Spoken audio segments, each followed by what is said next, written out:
Alright guys, welcome to This Week in Wrestling, covering everything that's gone on over the course of this past week, a week which seen WWE release a total of 8 names from the main roster on Friday, including Wade Barrett, Damien Sandow, Santino Marella, Cameron, Hornswoggle, Alex Riley, El Torito and Zeb Colter. Now, Wade Barrett's release is slightly different as he had decided not to renew his contract, which is up for renewal next month, with both parties coming to terms and agreeing to end his current deal a few weeks early. Barrett announced his early release on Twitter, writing, "After almost 9 years, today saw my final day with WWE. I made the decision back in August last year not to resign once my current contract expired in June 2016, and I've now reached an agreement with management to dissolve the contract a few weeks early.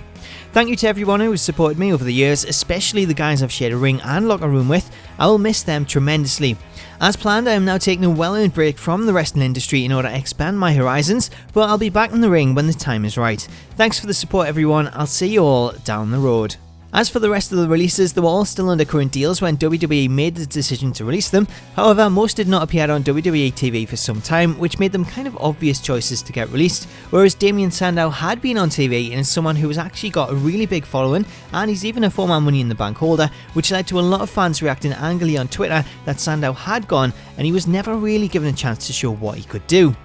Similarly, Cameron was also someone who received a lot of fan support following her release, as she was someone who wasn't just happy to be there, she actually made the decision to go back to NXT and train when she was already on the main roster, but unfortunately it just wasn't enough. Meanwhile, while everyone waits to see which of these names end up in TNA, Global Force Wrestling have already been the first to make a move, and they're already advertising both Zeb Colter and Hornswoggle for upcoming shows next month. While those superstars may have gone, another who is currently on the chopping blocks is the big guy in Ryback. He's currently locked into a contract dispute and met with Vince McMahon on Monday to work out a new deal. However, both sides weren't able to come to an agreement, and Vince suggested Ryback go home until they could work something out, to which Ryback agreed.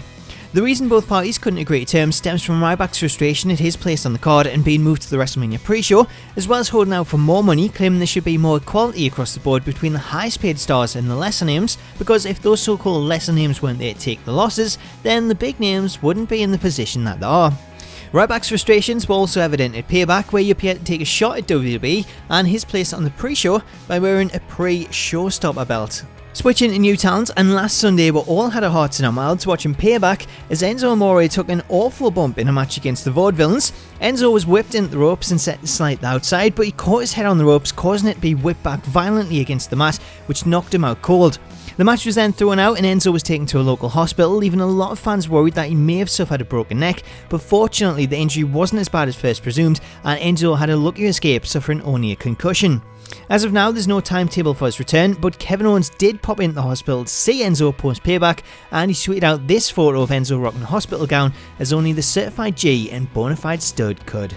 Finally, for everyone that's been petitioning for Chyna to be inducted in the WWE Hall of Fame, it looks as though WWE may well be taking note and changing their stance in regards to her inclusion, as not only did their tribute video last week on Raw, but Stephanie McMahon has now come out and said that she's sure Chyna will be in the Hall of Fame at some point in the future, although she doesn't know what year, but there's no denying her contributions to WWE. Anyway guys, that is all for This Week in Wrestling. I hope you've enjoyed it, and if you did, a like rating is greatly appreciated. But let me know all your thoughts on all of this week's stories in the comments. Have a great weekend, and until next time, I'll catch you later.